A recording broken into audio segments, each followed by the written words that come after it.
Union Finance Minister Nirmala Sitharaman's record seventh budget was more about coming to terms with the with the compulsion of coalition politics and calming frayed sentiments over jobs than about big ideas or bold reforms that could shape the 5-year course for a government in its third term.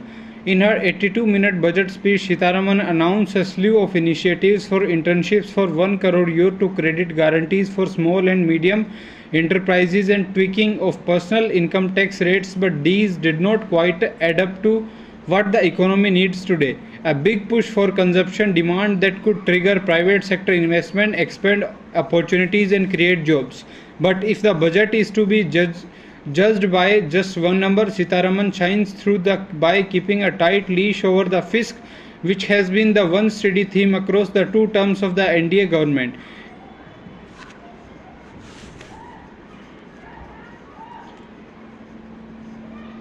Rupees 15,000 crore to develop Amravati, rupees 26,000 crore for 4 road projects and rupees 21,000 crore for power plant. With 28 MPs between them, Chandrababu Naidu's TDP and Nitish Kumar's JDU managed to extract a lion's share in the union budget for Andhra Pradesh and Bihar respectively.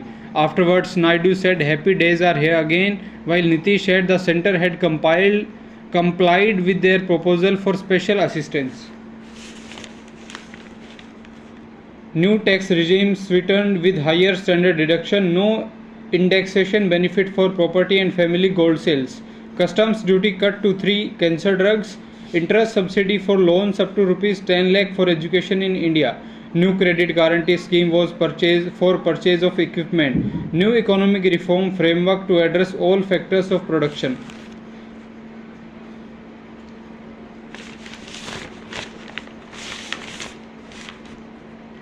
The Supreme Court has ruled out cancellation of the NEET UG 24, saying at the present stage there is absence of sufficient material on record to lead to the conclusion that result of the examination stands vitiated or that there is a systematic breach.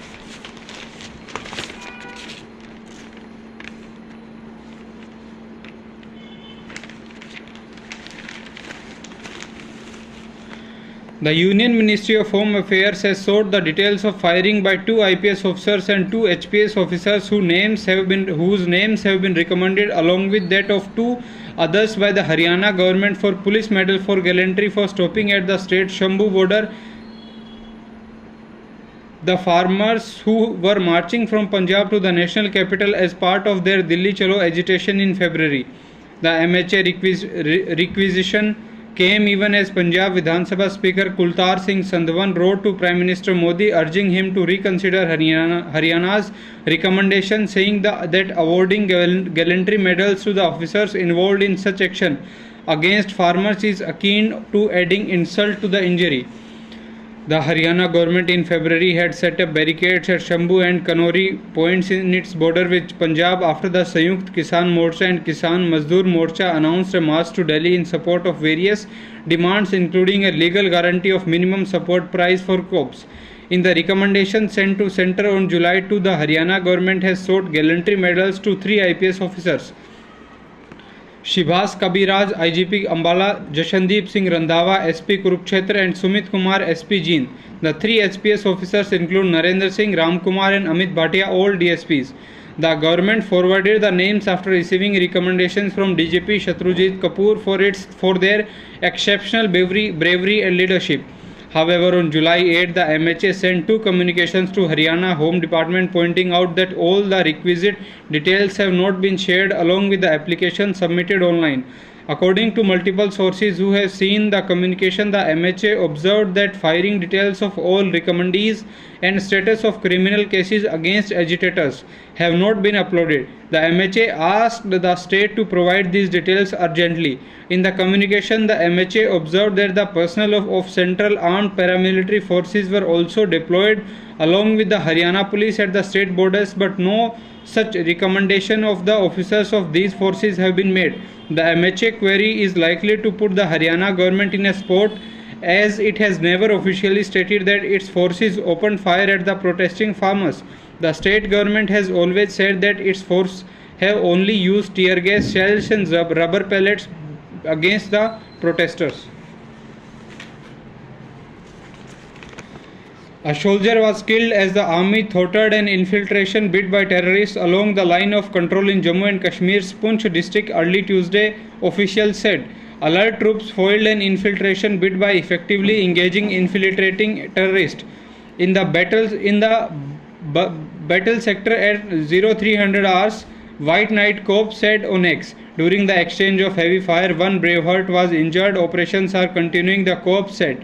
According to sources, troops pick up the movement of the group of terrorists in the Batal forward area in Krishna Ghati belt and forced the terrorists to retreat. Lance Nayak Subhash Kumar was injured in the intense gunfight and later succumbed, they said, adding terrorists to suffered loss.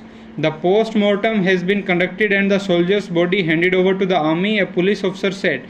A search operation has been launched in the area, the official said. There has been a spurt in terror activities in Jammu in recent months, raising fears about the revival of militancy in the region.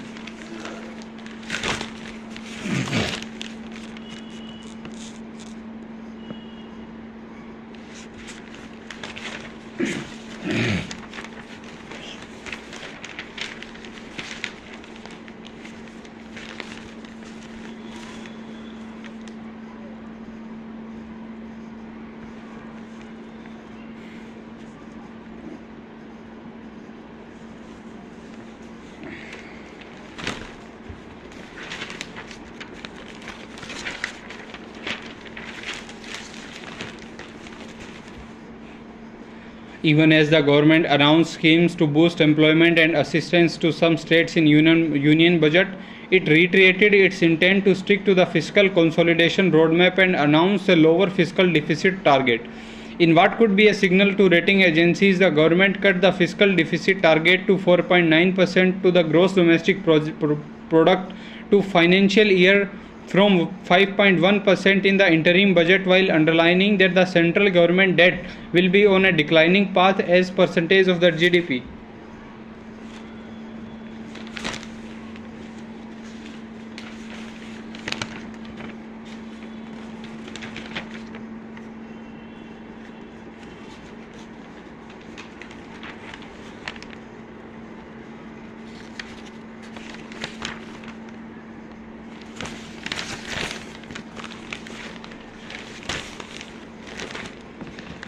Even though the general consensus across the industry about the government's announcement to create internship opportunities for a crore individuals at hundreds of top companies in the country was largely one of optimism, a number of questions around how the scheme would actually be operationalized on the ground has tempered the sanguine mood. The scheme is part of the central government's larger focus in the union budget on creating employment avenues for the country's youth and come after the issue became a hot button during the Lok Sabha poll held earlier this year. To fill the talent void and also generate initial employment for young people, the government will launch a scheme for providing internship opportunities in 500 top companies for 1 crore youth in 5 years. Finance Minister Nirmala Sitharaman said an internship allowance of Rs 5,000 per month along with a one-time assistance of Rs 6,000 will be provided. Companies will be expected to bear the training cost and 10% of the internship cost from their corporate social responsibility funds. The scheme is expected to cost about 66,000 crore, which company have to shell out Rs 13 crore for the government's plan, corporate circle said. However, a section of the corporate sector is uncertain about the implementation of the scheme. There are doubts within the industry whether all the companies will be ready to execute the plan. Clarity on those fronts is expected in the next few days. There are a lot of fine print details needed to understand how successful the internship scheme can be. For instance, the government has said that it will provide internships opportunities at the top 500 companies, but what are these companies going to be? Is the government going to decide it? Is the government going to be decided? Is there going to be a bureaucratic hurdle or delay in the decision making process? Ritu Parna Chakrabarti, co-founder of staffing firm Team Lease Services, told. Co-chairman of Forbes Marshall told this paper that with the scheme the government could be trying to incentivize lower end job creation and is a reasonable attempt. We We would have to see what impact it has and whether Indian entrepreneurs warm up to it. These jobs can be created in sectors such as garments, leather, goods, electronics, etc. And if India has to create lower end jobs, these are the sectors that need to be targeted, he added. We are waiting for the fine print of the scheme. How will they select the companies? Is it on the basis of market capitalization? Is it mandatory for a company to implement the scheme? The big question is whether it's workable, an official of Mumbai based firm said. Chakraborty also flagged whether these internships can fall under the Apprenticeship Act from a labor law perspective. Anything that is not an apprenticeship falls under employment. Apprentices receive stipends and employees receive a salary, but the term used in the budget is allowance. It is unclear what an allowance means in that context, he said. A senior executive from a major industry group said that the scheme should also clarify the individuals who could be eligible to the beneficiaries. Are these people going to be undergraduates, graduates, or even school dropouts? A lot of clarity is needed, they said. Despite multiple continuing global uncertainties, the Indian economy has continued to thrive like an oasis in the desert. It is against this backdrop that all eyes were on the Union Budget of 24-25 to see whether further steps would be taken by the government to achieve the Viksit Bharat dream. The biggest takeaway from the budget was the continuing focus on fiscal consolidation, with the targeted fiscal deficit going down to 4.9% of the GDP. This figure is well ahead of the 5.1% set in the interim budget earlier this year. The reduced fiscal deficit target indicates the government's continued focus on maintaining macroeconomic stability. The union budget has maintained a fine balance between productive expenditure and fiscal consolidation. It has made good use of the additional 1,23 crore dividend that the government received from the RBI this year. The assumption of growth in the tax collections of the year also seems quite conservative. Therefore, we believe the intended fiscal deficit figure is credible and realistic. More importantly, the government continues to move ahead on the path of fiscal consolidation, seeking to bring down the fiscal deficit to below 4.5% of the GDP in the financial year 25-26, along with guidance to reduce the debt to GDP ratio in the future. As a consequence, net and gross market borrowing will be lower than the levels of fiscal year 24. The budget outlined 4 key segments for focus: the poor, women, youth and the farmers, and 9 priority areas for growth and development of the economy. Building productivity and resilience in the agricultural segment seems to be one of the priorities, as the government focuses on its policy of Atmanirbhar Bharat in every sector of the economy. This should also help strengthen the rural economy over a period of time. Increased focus on road connectivity in rural areas and 3 crore additional houses to be built under the Pradhan Mantri Awas Yojana scheme should also help rural development. This budget also reaffirms policy continuity in areas of manufacturing and infrastructure development, including urban development, energy security and housing. The commitment towards investment-led growth is visible in the budget presented on Tuesday. Over the last decade, we have built as much infrastructure as was built until then. After independence, this has created a multiplier effect and has pushed India to become the 5th largest economy. Given the current growth trajectory, India will likely become the 3rd largest in the near future. Supply side reforms of the last decade have to now pave the way for next generation reforms to meet rising aspirations and to generate employment opportunities for all. The budget focuses on being future ready by investing in education, employment and skilling. The slew of employment based incentives for creating new and additional jobs is a welcome move and a much needed one. While priority has been given to growth and productivity, energy transition and mitigating the impact of climate change have not been forgotten. The budget emphasizes green energy, energy security and transition, focusing on environmental sustainability. In terms of taxation, the budget seeks to enhance compliance, simplicity of structure and bringing more people under the tax net. Some relaxation is also provided on the income tax under the new tax regime, with changes in slabs rates and an increase in the standard deduction. While the short-term and long-term capital gains taxation will increase, the fact that there is no change in the tenure for long-term capital gains tax for equities should aid a longer-term investment horizon. Rationalization of tax rates between financial and non-financial assets should help investors make the right choices based on risk return profile rather than arbitrage. The government has also mentioned its intention of further rationalization of taxation structure over the next 6 months. In summary, the Union Budget walks the talk in terms of the policy focus of the government towards sustainable and productive expenditure while maintaining fiscal prudence. It also promotes manufacturing with a focus on employment generation. The transformative changes outlined in the Union Budget should help in building a strong foundation for a Viksit Bharat. As always, execution will be key to achieving the goals that have been set out.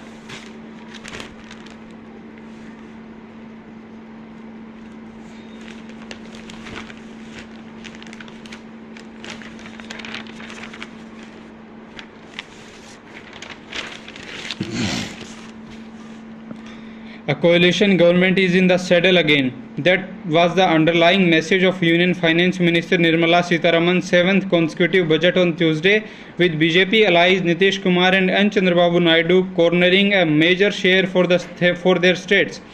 It was also a response to Mandate 24 and the lessons drawn from it. The TDP chief and Andhra Pradesh Chief Minister Naidu is known to be tough negotiator, and his bargaining skills were on display in Sitharaman allocating rupees 15,000 crore to his state this year for his dream capital Amravati, with a promise of more funds in this year to come. There was also the promise to build industrial corridors between Vizag and Chennai and Hyderabad and Bengaluru, apart from development of 3 backward regions in the state for starters. Nitish, known more for his savvy in forging successful caste alignments, also showed financial acumen for his term did. While the CM may not have got special status for Bihar as demanded by JDU, Nitish has reason to be happy given the announcement of expressways, airports, bridges over the Ganga, and development of religious and cultural centers in Gaya and both Gaya and Nalanda to promote tourism. Primarily, the 16 MPs of the TDP from Andhra and 12 of the JDU from Bihar, apart from others such as 5 of Chirag Paswan's Lok Jan Shakti Party and 1 of Jitan Manjhi's Hindustani Awami Morcha, prop up the Modi's government.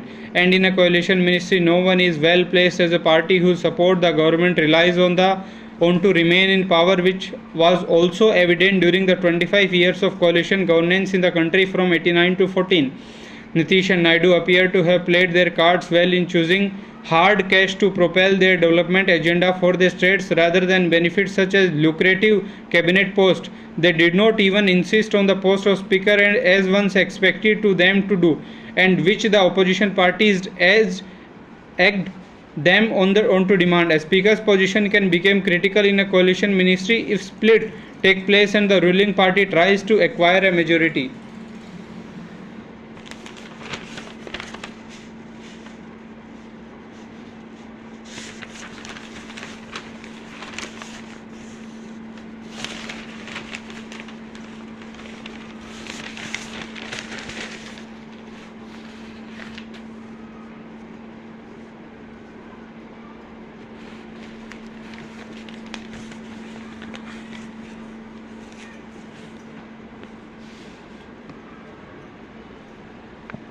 Vice President Kamala Harris will campaign in the critical battleground state of on Tuesday for the first time as a presidential candidate after enough Democratic delegates pledged to endorse her, clearing her path to the nomination.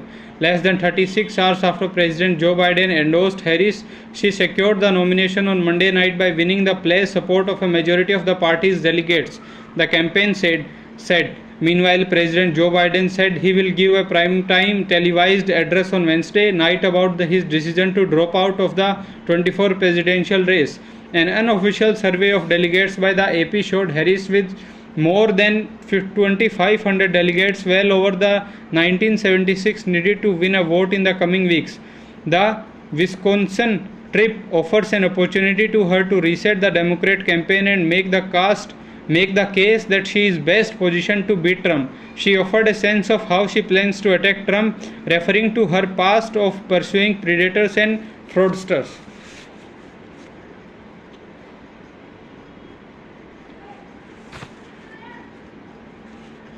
French President Emmanuel Macron hoped the Paris Olympics would cement his legacy, but a failed bet on the snap legislative election has left him politically stunned, casting a lingering shadow over Macron's moment on the international stage.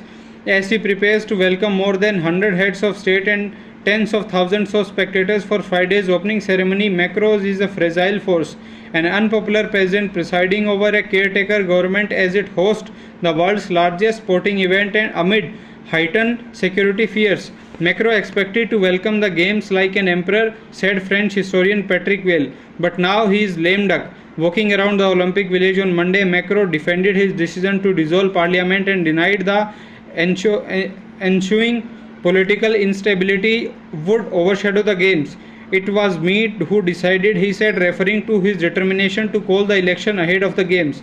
There is no bitter taste. On the contrary, we did the things that needed to be done before the Olympics.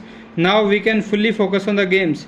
And in a bid to keep the crisis at bay for a few weeks, he appeared to suggest he was unlikely to name a prime minister until the games were over. There is a sort of truce, he said.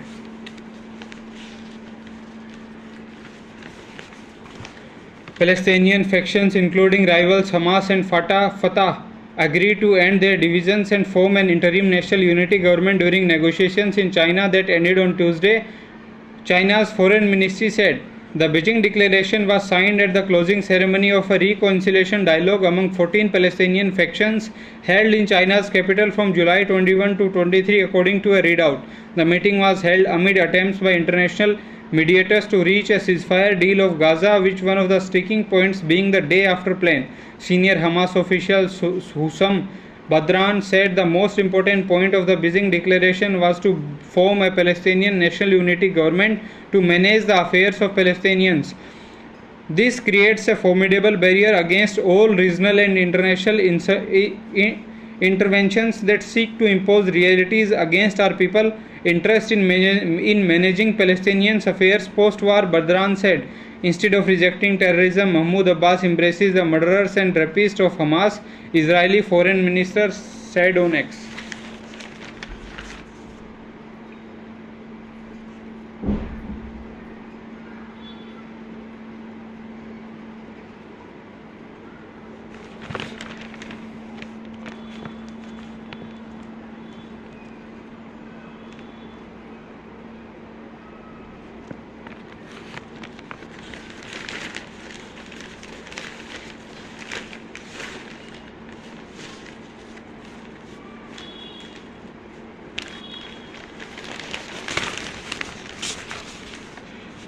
External Affairs Minister S. Jaishankar is headed to Japan and Laos after this month to attend crucial meetings of Quad and ASEAN respectively. During the meeting of the Quad in Tokyo on July 29, foreign ministers will take forward discussions held during the last meeting in New York in September 23, said a statement by the Ministry of External Affairs on Tuesday. They will also exchange views on development in the Indo-Pacific region and review progress on Quad's initiative and working groups, it said. Jaishankar is visiting Tokyo from July 20 to 30 at the invitation of Japan's Foreign Minister Yoko Kamikawa, the MEA said. India is also expected to hold the Quad summit later this year. At the Quad meeting, which will see participation from Japan, Australia and United States, the minister would discuss regional and international issues and guide future collaboration to achieve the shared vision of a free and open Indo-Pacific region by addressing contemporary priorities of the region through delivery of public goods, the statement said. Just before his Tokyo visit, Jaishankar will visit Vietnam, Vientiane, from July 25 to 27 at the invitation of the Deputy Prime Minister and Foreign Minister of Laos to participate in the Foreign Ministers meeting under the ASEAN framework. The visit is of particular significance since this year marks a decade of India's Act East policy, which was announced by Prime Minister Modi at the 9th East Asia Summit in 14, said the MEA. Jaishankar is also expected to hold bilateral meetings with his counterparts from other countries on the margins of the ASEAN-related meetings, said the MEA.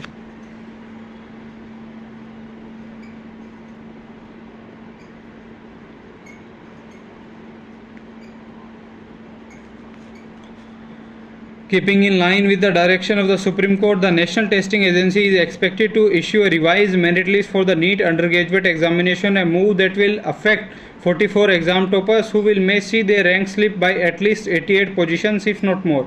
The Indian Express has learned.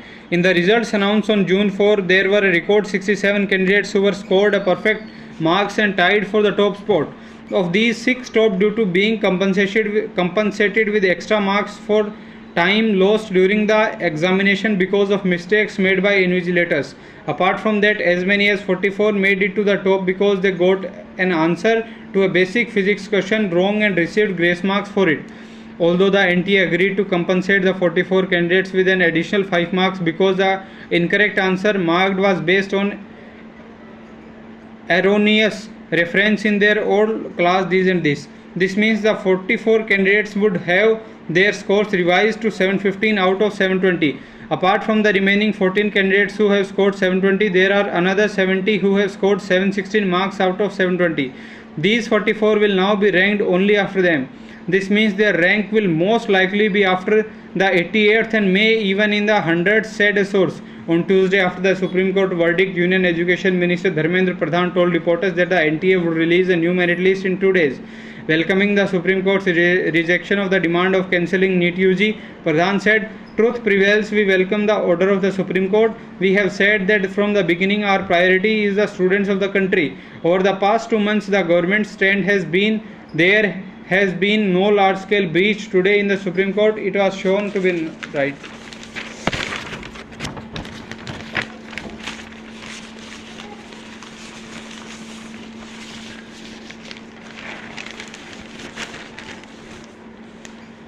On a night of few experiments, India were still too good for Nepal as they finished the group stage of Women's Asia Cup with a perfect record. Opting to bat first, employing a change batting lineup, India posted 178 for 3, led by Shefali Verma's T20 best score of 81. Nepal managed to play out the 20 overs in the run chase, finishing on 96 for 9. The first of many changes for India was Smriti Mandhana walking out of the toss. Harmanpreet Kaur, who did not field for a half of India's defence against UAE but insisted she is fine after the match, was evidently rested. Her Mumbai Indians teammate Sanjana Sanjeevan got a game, as did Arundhati Reddy, who replaced Pooja Vastrakar, who have been playing non-stop in recent weeks. Another experiment came right away after Mandhana won the toss, as she did not walk out of the rest of the Indian innings.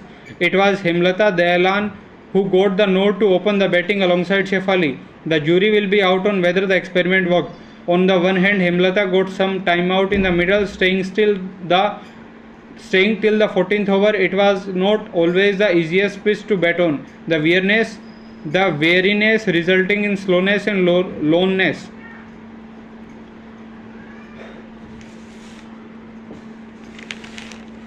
PR Srijesh, who has announced that he was retiring after the Paris Olympics, posed with his latest jersey as well as his first jersey from 2000 at the Olympics Village. Earlier in a thread on X, Srijesh wrote about how he started his hockey journey at GV Raja Sports School, went to Australia for the first time, and how the London Olympics was a learning experience.